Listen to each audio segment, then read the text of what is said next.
My name is Eleanor. I'm 68 years old, and last month I discovered my daughter Stephanie had been secretly listing my home on Airbnb while I visited my sister on weekends. I found my private bedroom advertised online with 5-star reviews from strangers who'd slept in my bed. After the shock wore off, a plan formed in my mind. If Stephanie wanted to play hostess, she'd get a guest she'd never forget. I booked my own house under a fake name and became her absolute worst nightmare. Before I tell you how this unfolded, let me know where you're watching from. Hit that like button and subscribe if you've ever had to teach someone a hard lesson about respecting boundaries. I should probably start from the beginning. I'm a retired elementary school principal who lost my husband, Richard, to cancer 5 years ago. We'd been married for 42 wonderful years, and his absence left a hole in my heart that I'm still learning to live with. The house I live in now isn't just any house. It's the craftsman home my parents bought in 1958, the place where I grew up, and later where Richard and I raised our own family. Every corner holds memories. The kitchen where my mother taught me to bake her famous apple pie, the staircase where we marked our children's heights with pencil lines, the garden where Richard spent countless hours nurturing his prize-winning roses. After Richard passed, I debated selling. The house felt too big, too empty, but I couldn't bear to part with it. Instead, I renovated some rooms, turning Richard's study into a reading nook and transforming our youngest's old bedroom into a sewing room where I make quilts for the local children's hospital. This house is more than property to me. It's the physical embodiment of my life story. About 8 months ago, my daughter Stephanie called me in tears. At 34, she was going through a difficult divorce from her husband of 6 years. On top of that personal crisis, she'd been laid off from her marketing job when her company downsized. She asked if she could move in just for a few weeks, until she found her footing again. Of course, I said yes immediately. What mother wouldn't? The first month went smoothly. Stephanie helped around the house, applied for jobs, and seemed to be healing from her emotional wounds. By the second month, I noticed she was going out more, coming home late, being vague about her activities. I didn't pry, she's an adult after all. By month 3, she developed a curious interest in my weekend schedule. You see, I visit my sister Martha every weekend. She lives about an hour away in Salem and suffers from arthritis. I drive over Friday mornings and return Sunday evenings. It's been our routine for years. Stephanie began asking very specific questions about my weekend plans. Exactly when I'd leave, precisely when I'd return, whether I'd ever come back early. First I thought nothing of it. But then strange things started happening. I'd come home to find furniture slightly rearranged. My special occasion dishes would be in different positions in the china cabinet. Once, I could have sworn my antique silver picture frames had been moved. When I mentioned these things to Stephanie, she always had a ready explanation. She dusted, reorganized, or cleaned thoroughly to help out. My neighbor Harriet called one day while I was at Martha's. "Eleanor, I wanted to make sure everything's okay. There are different cars in your driveway every weekend, and I saw strangers carrying luggage into your house yesterday." That conversation planted the first real seed of suspicion. When I asked Stephanie about it, she laughed it off, saying they were friends helping her move the last of her things from storage. It seemed plausible enough, though something felt off. Then came the clincher. I'd forgotten my favorite cardigan at home one weekend and decided to swing by to pick it up before heading to Martha's. As I pulled into my driveway, I saw a young couple wheeling suitcases up my front path. They looked startled when I rolled down my window and asked if I could help them. "Oh, we're checking into our Airbnb," the woman said cheerfully, showing me her phone. "This is the address." I felt like I'd been doused with ice water. "There must be some mistake," I said. "This is my private residence." The confusion that followed was uncomfortable for everyone. They showed me the listing on their phone, complete with photos of my living room, kitchen, garden, and yes, my bedroom. The master bedroom I had shared with Richard for decades was advertised as a charming suite with authentic vintage touches and premium linens. I somehow maintained my composure, suggested they contact Airbnb for a refund, and drove away in a daze. Instead of going to Martha's, I parked at a nearby coffee shop and pulled up the Airbnb app on my phone. There it was. Charming Portland craftsman with private garden. The host was Steph, with a tiny profile picture too small to make out clearly. The listing had been active for 5 months and had 27 5-star reviews. People had been sleeping in my bed, using my shower, lounging in my living room, and cooking in my kitchen for 5 months, all while I was just an hour away at my sister's house. My hands shook with anger as I scrolled through the photos. Stephanie had taken professional quality pictures of every room in my house, including my private spaces. The description boasted about original hardwood floors, vintage furnishings, and a well-appointed kitchen perfect for cooking memorable meals. She charged $189 per night. My first instinct was to drive home immediately and confront her, but something stopped me. Stephanie would deny it, minimize it, or spin some excuse. I needed irrefutable evidence. I needed her to reveal her true character when she didn't know I was watching. That's when the idea came to me. I would book my own house on Airbnb and become the guest from hell. Not to be vindictive, but to teach my daughter a lesson about respect she'd never forget. I called Martha and poured out the whole story. Her initial shock matched mine, but as I explained my plan, she began to see the poetic justice in it. "Eleanor, that's either the craziest or the most brilliant thing I've ever heard," she said. "But if anyone can pull it off, it's you." Creating a fake Airbnb profile was the first step in my plan. I set up an account under the name Rebecca Johnson, using Martha's email address to ensure Stephanie wouldn't recognize anything. For the profile picture, I used a stock photo of a middle-aged woman with her face partially turned away from the camera. I meticulously crafta, Rebecca's persona. She would be a retired librarian from Seattle, visiting Portland to attend a gardening convention. I gave her a backstory, preferences, and even little quirks that would make her memorable but not suspicious. The booking process was surprisingly straightforward. I selected a 3-night stay for the following weekend, leaving a polite note about my excitement to visit Portland. Within an hour, Steph accepted my booking and sent a cheerful message welcoming me and providing check-in instructions. Y Rebecca, "We're so excited to host you. The house is a beautiful craftsman with lots of charm and character. Check-in is anytime after 3 p.m. I'll meet you personally to give you keys and a tour. Looking forward to making your Portland visit special." The casual way she referred to my house as if it were hers made my blood boil, but I responded as Rebecca would, graciously and with appropriate enthusiasm. With the booking confirmed, I needed to prepare my disguise. Martha and I went shopping at a mall 2 towns over, where no one would recognize me. I purchased a stylish ash blonde wig, much shorter than my usual silver hair.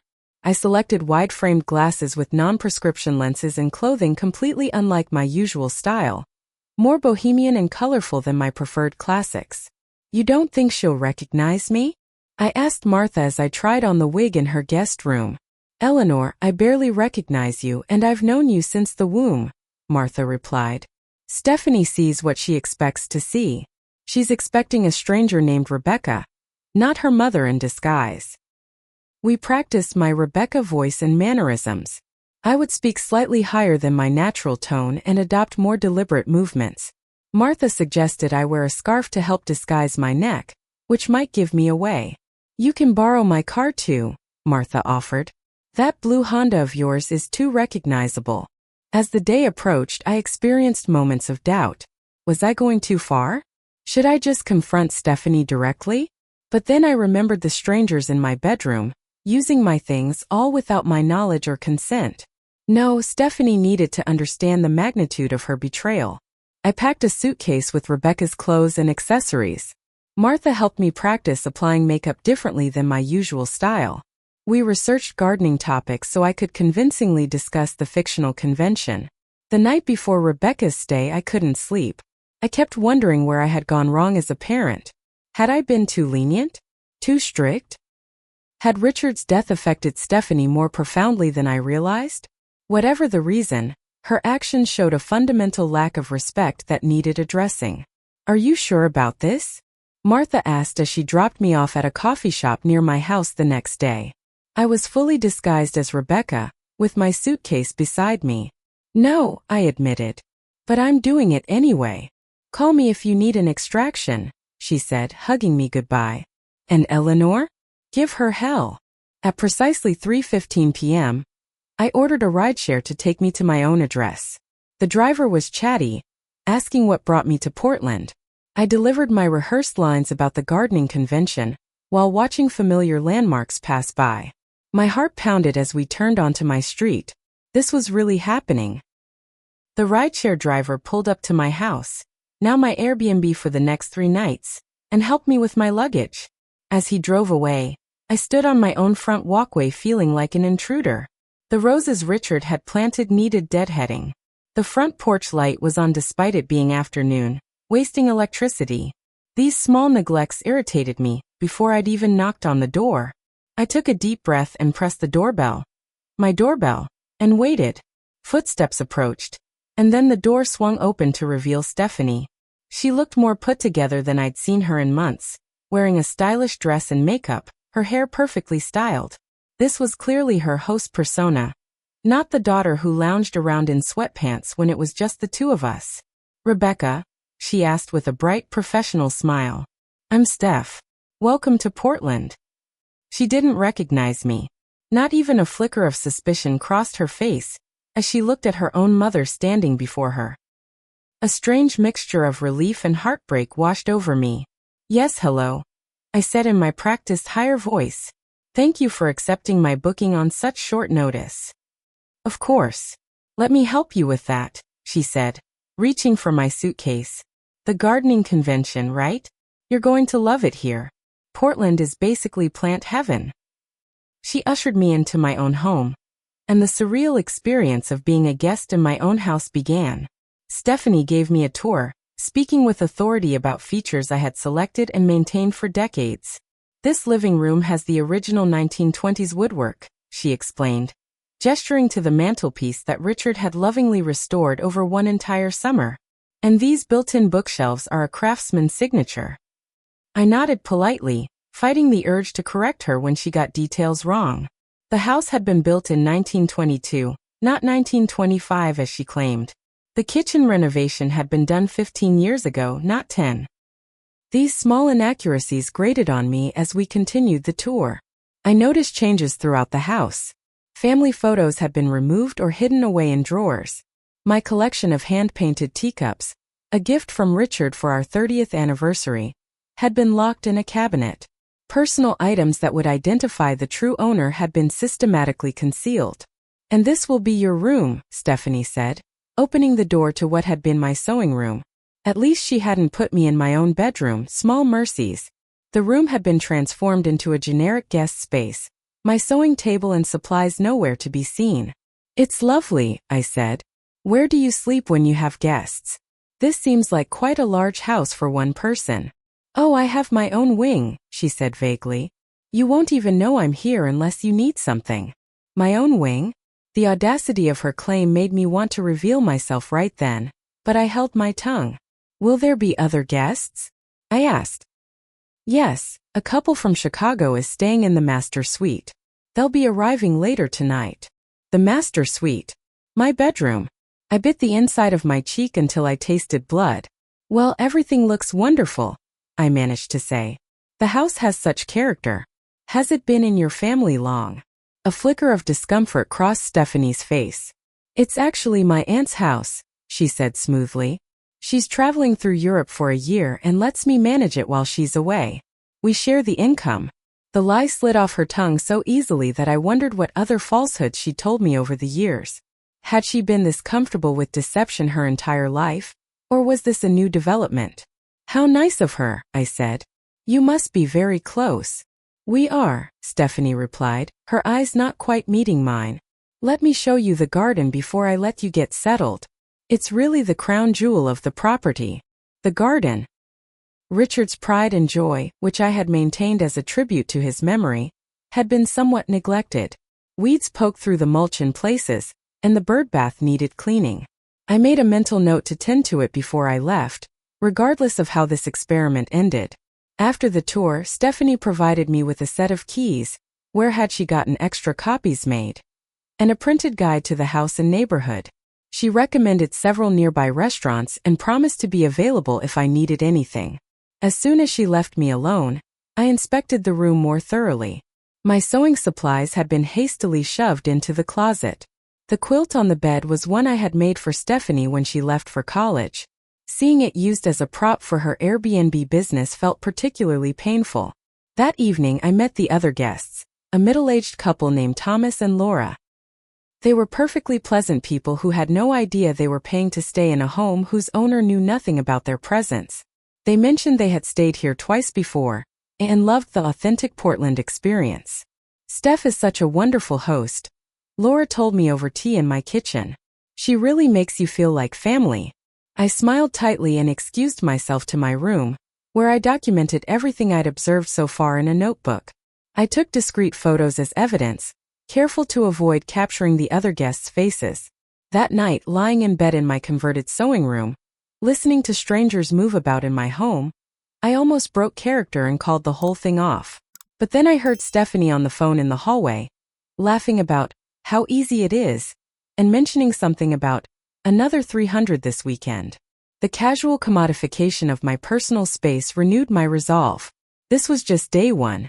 I had barely begun to be the guest from hell. I woke early the next morning, mentally preparing for day 2 of my undercover operation. Today, Rebecca would start testing boundaries and making Stephanie work for her ill-gotten Airbnb income. I began with breakfast. The listing had advertised continental breakfast included, so I made my way to the kitchen at 6:30 a.m., much earlier than Stephanie typically rises. I knocked loudly on her door, my former guest room, on my way downstairs. "Good morning," I called cheerfully. I was hoping to get breakfast started. "I'm an early riser." I heard mumbling and shuffling before Stephanie emerged, hair disheveled, clearly annoyed but trying to hide it behind a host's smile. "Of course, Rebecca. I usually set breakfast out around 8, but I can certainly accommodate your schedule." In the kitchen, I watched as she hastily arranged a mediocre spread of store-bought muffins and fruit. I noticed she was using my good plates, the ones reserved for special occasions. "These plates are exquisite," I commented, running my finger along the gold rim. "Family heirlooms?" Yes. My aunt's collection," she stammered. "Very precious." "I can tell. I collect fine china myself. May I ask where your aunt found these?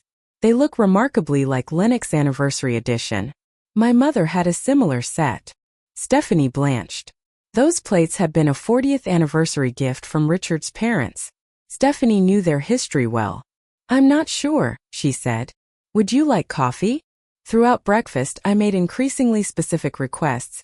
Eggs cooked over medium, but not too runny, toast lightly browned, not dark, coffee with exactly 1 inch of room for cream. Stephanie accommodated each demand with decreasing patience. After breakfast, I announced I'd forgotten my special gardening journal and needed specific stationery to take notes at the convention. Would Stephanie mind terribly driving me to a particular craft store across town? The one I'd researched that opened at 9 a.m. and was at least a 30-minute drive in morning traffic? "I have some paper you could use," she offered. "Oh, that's very kind, but I need archival quality, acid-free paper with at least a 32-pound weight. It's for preserving pressed flowers from the convention," I explained with the authority of someone who knew exactly what they were talking about. The drive was silent, Stephanie clearly annoyed but maintaining her facade. I chatted incessantly about fictional gardening adventures, inventing elaborate stories about prize-winning orchids and the politics of local garden clubs. Back at the house, I accidentally opened doors to rooms not included in the rental, including my own bedroom where the Chicago couple was staying. I apologized profusely while noting every personal item of mine they were using. Around midday, I executed my next move. While Stephanie was out grocery shopping, I explored the house more thoroughly. In the basement, behind the water heater where I'd always hidden a spare key, I found a lockbox containing my jewelry, photo albums, and important documents. She had hidden them rather than moved them off-site, a crucial distinction that proved she knew what she was doing was wrong.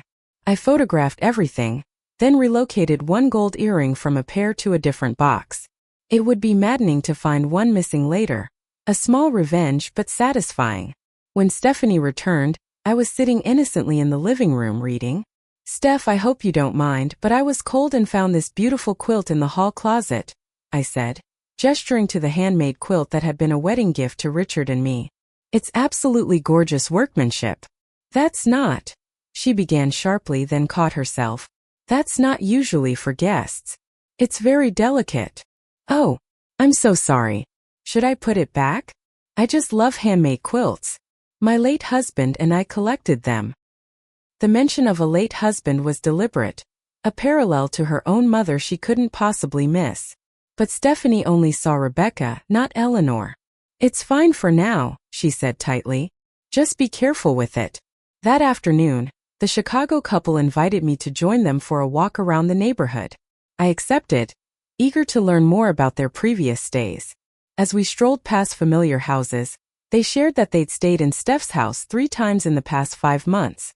The first time she seemed a bit nervous, Laura recalled, like she was new to hosting. But she's gotten quite professional. She mentioned her aunt owns the house.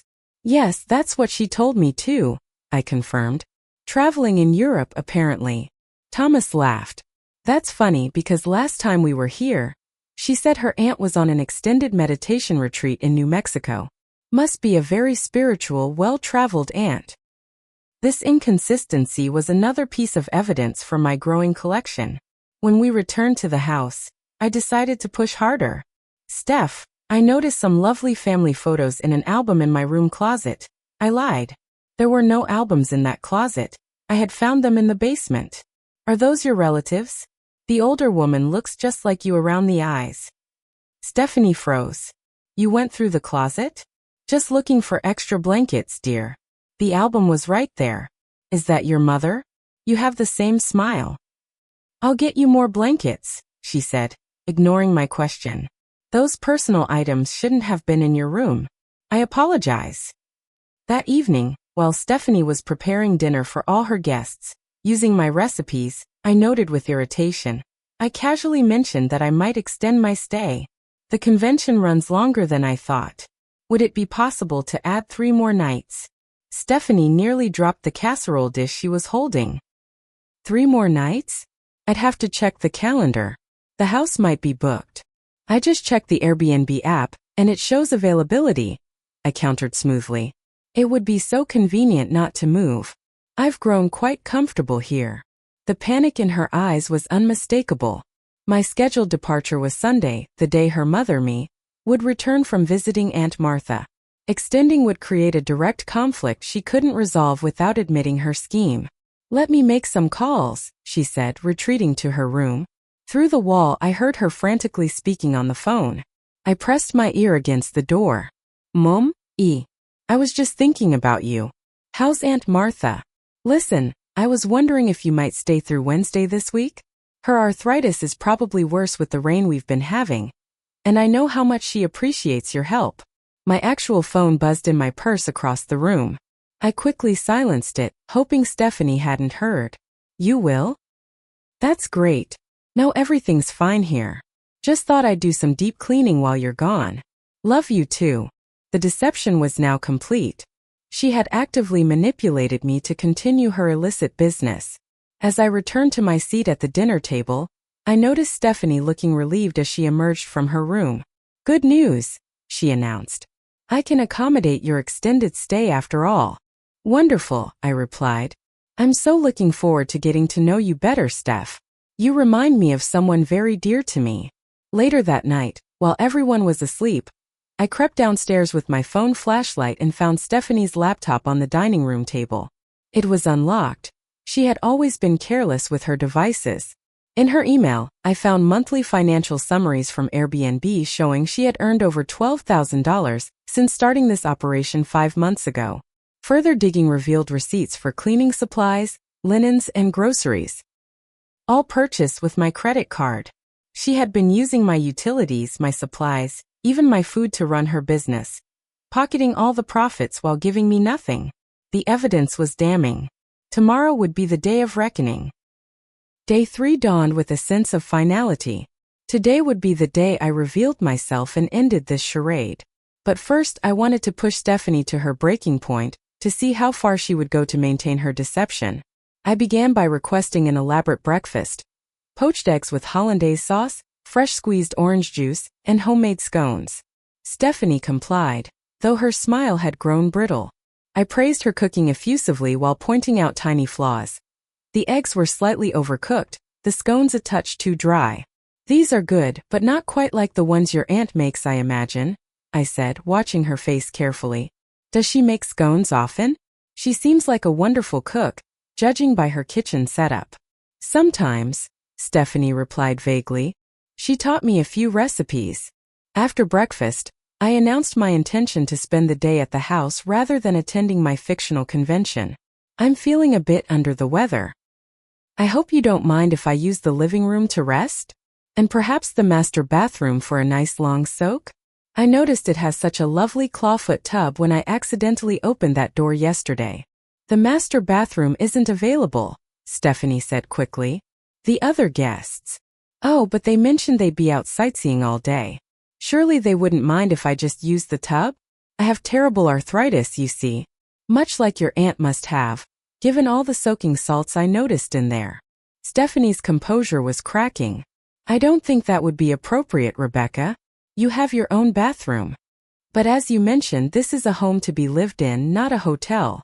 Sharing is what makes these experiences special, isn't it? That's what you said in your listing description. I was quoting her verbatim and she knew it. Her jaw tightened as she forced another smile. Let me check with the other guests when they come down, she conceded. Throughout the morning, I made myself conspicuously present in every common area. I rearranged decorative pillows, commented on every family photo that remained visible, and asked detailed questions about the house's history that only its true owner would know. These floorboards in the hallway creak in such a distinctive pattern, I observed. Almost like they're spelling out a message. Has your aunt ever mentioned that? Stephanie looked increasingly uncomfortable. I haven't noticed. And this doorframe has height markings on it. Look, initials too. SM at 4 feet 6 inches. Was that you, Steph? Your last name must start with M then.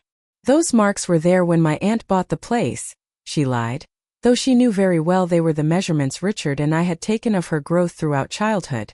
Stephanie Marie Montgomery, her full name proudly recorded in pencil on my doorframe. By midday, I decided to accelerate my plan.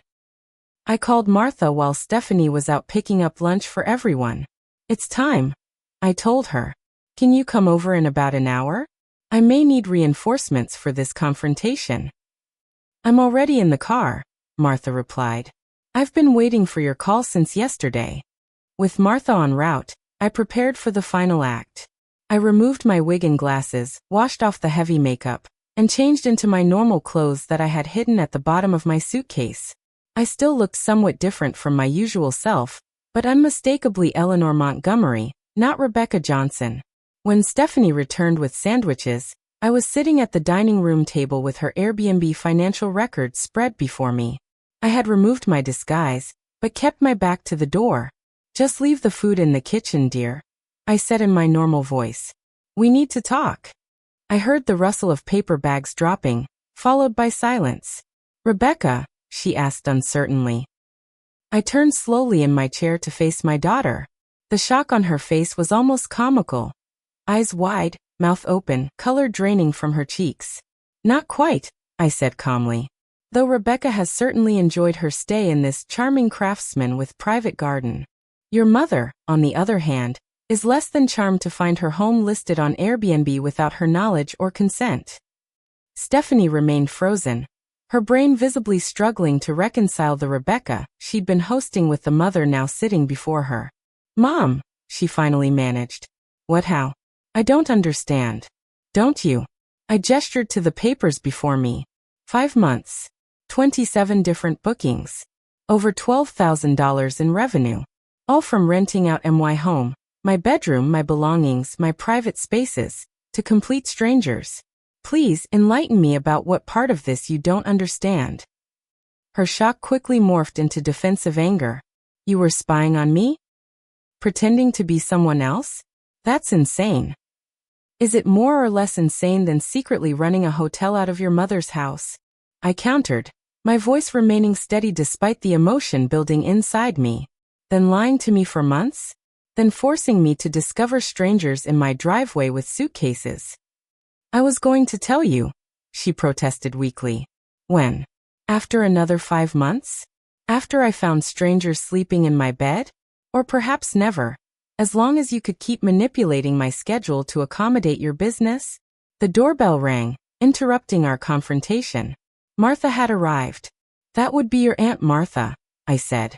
The one you called yesterday to make sure I would stay away while you extended Rebecca's booking. She's been quite interested to hear about your entrepreneurial venture. Stephanie looked trapped. Mom, please. Don't answer that. We should talk about this privately. The way you privately discussed my home with paying guests? The way you privately used my credit card for supplies. I stood and walked to the door, letting Martha in. Is it done? Has the truth come out? Martha asked, looking between us. We're just getting to the good part, I replied. The Chicago couple chose that moment to return from their outing, walking in on a scene of obvious tension. Is everything okay? Laura asked, looking confused. No, I said plainly. Everything is not okay. I'm Eleanor Montgomery, the actual owner of this house. My daughter has been operating this Airbnb without my knowledge or permission. I'm very sorry, but I'll need to refund your payment and ask you to find alternative accommodations. Their embarrassment was palpable as they looked to Stephanie for explanation. She had none to offer. We had no idea, Thomas said. We would never have stayed if we'd known. Of course not, I assured them. This is not your fault. Please take your time gathering your things. As they retreated upstairs, Stephanie finally found her voice again. How could you do this to me? She demanded. Humiliate me in front of everyone? I was just trying to make some money to get back on my feet. By stealing from me? I asked incredulously. By violating my privacy and my trust? There were a dozen honest ways you could have approached this. You could have asked to formally rent the house when I'm away. You could have proposed a legitimate business arrangement. Instead, you chose deception at every turn. You don't understand how hard things have been for me, she said, tears forming. The divorce, losing my job. Don't you dare, I interrupted, my composure finally breaking. Don't you dare use your hardships to justify this betrayal. I took you in without question. I gave you a home, support, time to heal. And you repaid me by treating my home, your childhood home, like a commodity to be profited from without my consent. Martha, who had been silent until now, spoke up. Stephanie, honey, what were you thinking? This house isn't just property. It's your family history. Your father's memory. At the mention of Richard, Stephanie's defiance crumbled. She sank onto the couch, face in her hands. I'm sorry, she whispered. It started small, just one weekend when you were away. The money was so good and it seemed harmless. Then it snowballed. I kept telling myself I'd stop, but you didn't, I finished for her. You escalated. You lied more. You hid my belongings. You invented stories about a traveling aunt. You manipulated my schedule. At what point were you planning to stop? She had no answer.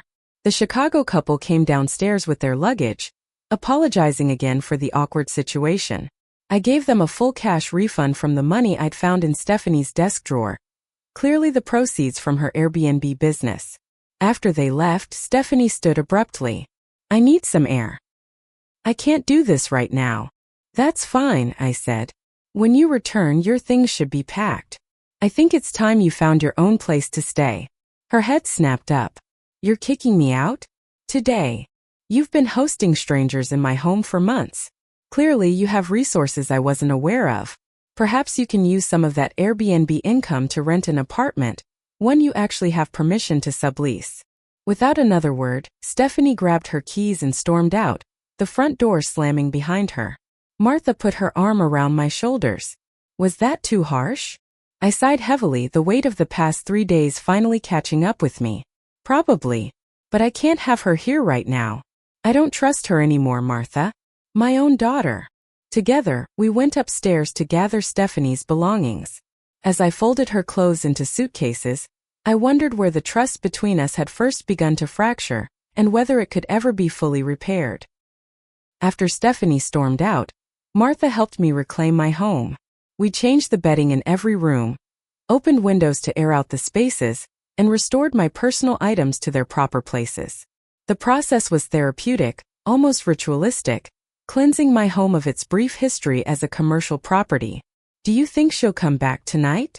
Martha asked as we finished putting the living room back in order. I don't know, I admitted.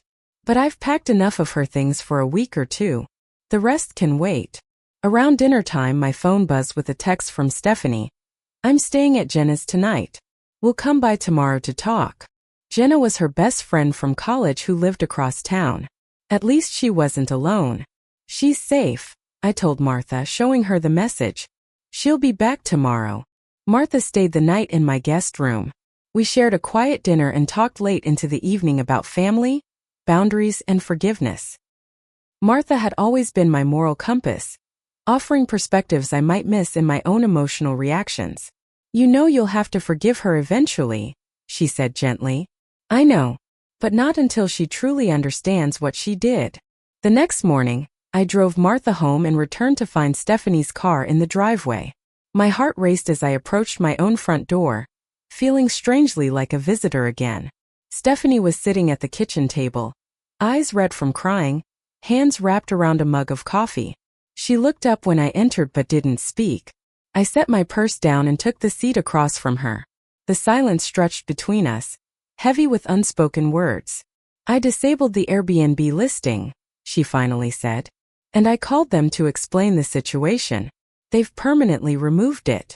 That's a start, I acknowledged. I also have this for you. She slid an envelope across the table. Inside was a check for $10,500.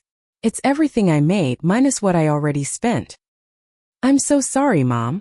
Money isn't really the point, Stephanie. I know. She took a deep breath. What I did was unforgivable. I betrayed your trust. I invaded your privacy. I commodified our home and your belongings. There's no excuse. But you had excuses ready, didn't you? Your divorce. Your job loss. Your emotional state. She flinched at my directness. Yes. I've been using those to justify a lot of bad decisions lately. Tell me why, really, I pressed. Not the excuses. The real reason you did this. Stephanie stared into her coffee for a long moment before answering. Control, she finally said. After Mark left and I lost my job, nothing in my life felt within my control anymore.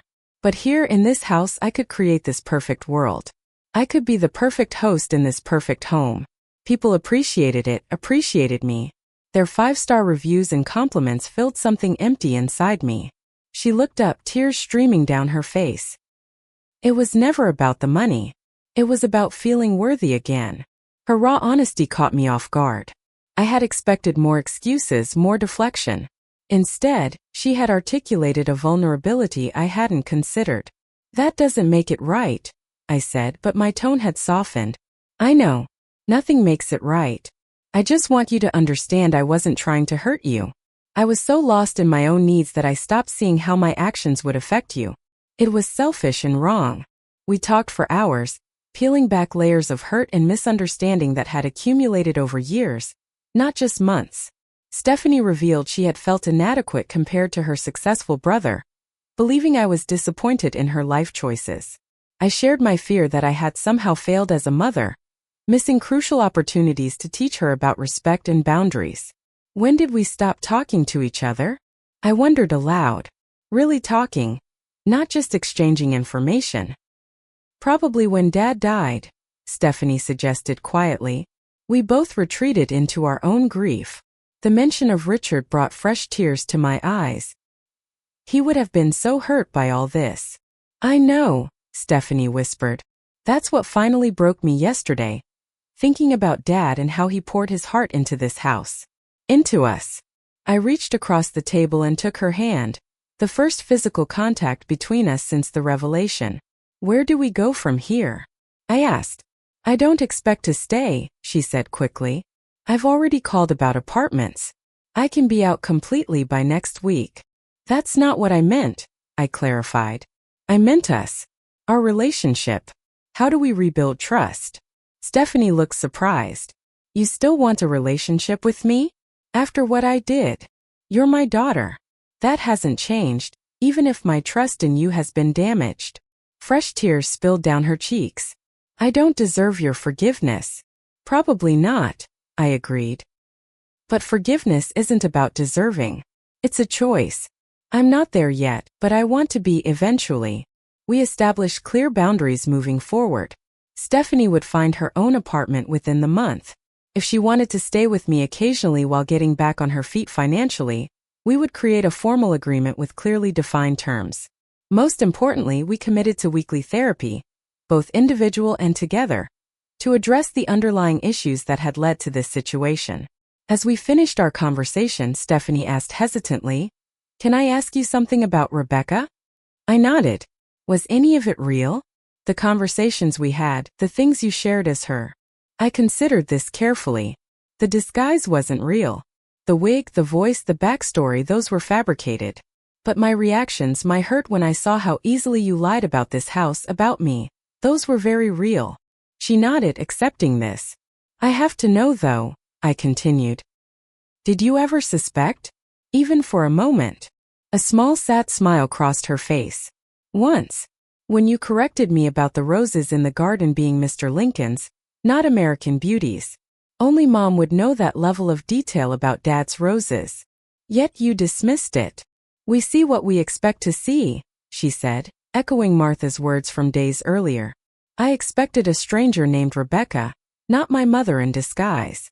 As Stephanie prepared to leave for Jenna's house again, she paused at the door. For what it's worth, you were an excellent actress. Rebecca Johnson was quite convincing. I was a drama major before I switched to education, I reminded her. Some skills never fade. For the first time in days, we shared a genuine smile.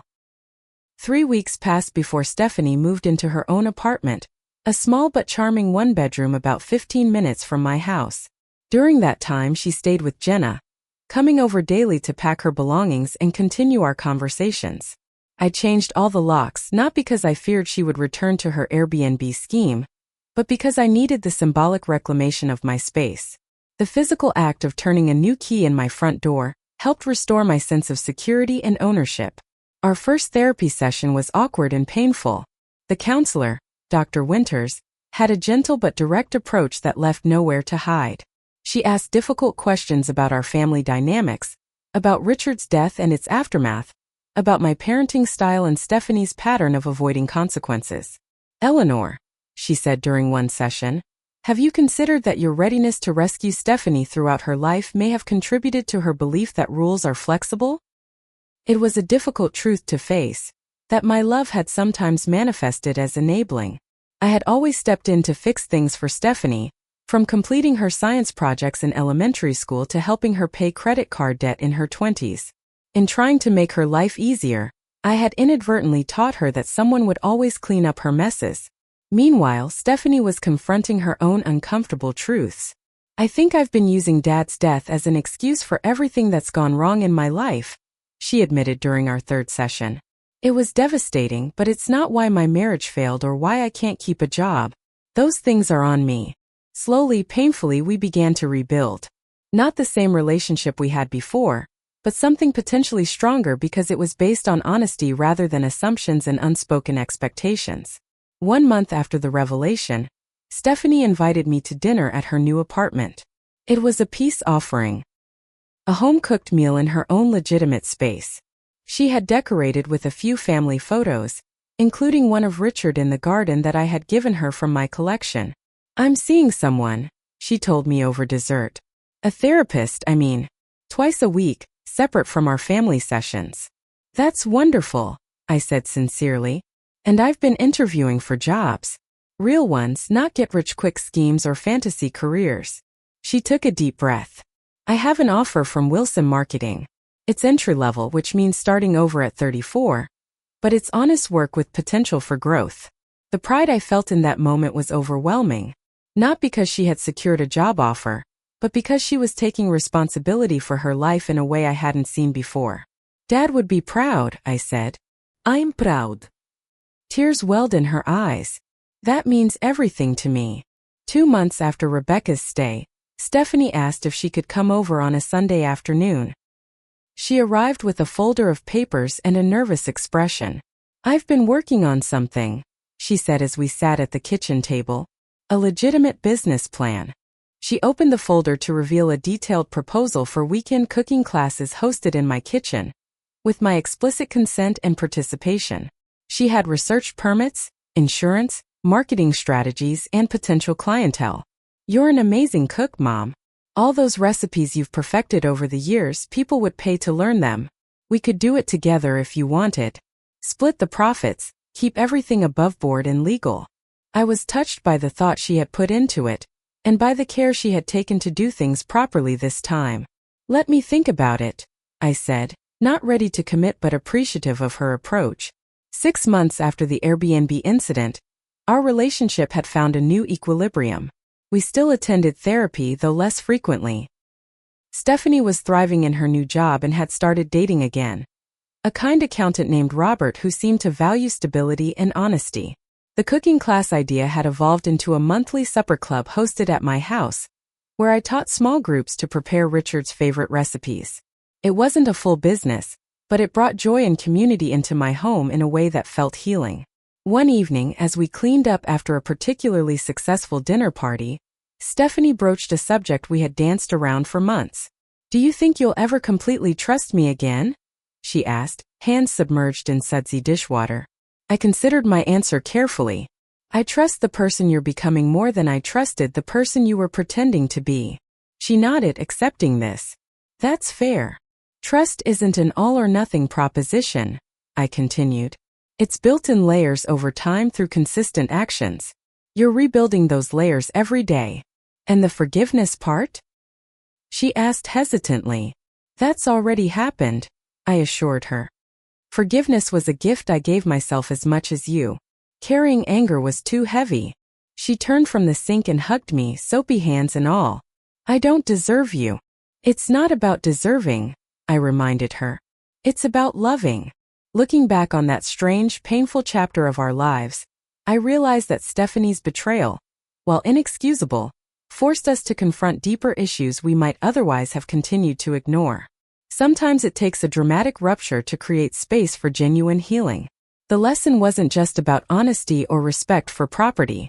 It was about the courage to be vulnerable, to admit mistakes, to set boundaries, and to choose connection even when it's difficult. It was about recognizing that love without accountability isn't really love at all. It's just permission to remain unchanged. My home is truly mine again now, but its doors remain open to my daughter. Not as an entitled occupant, but as a welcome guest who understands the value of what she's been invited to share. Have you ever had to set difficult boundaries with someone you love? How did you balance compassion with self-respect? Share your experiences in the comments below. And if this story resonated with you, please like, subscribe, and share it with someone who might need to hear that it's never too late to rebuild trust and create healthier relationships. Thank you for listening to my story, and remember, sometimes the most powerful act of love is simply saying no when necessary.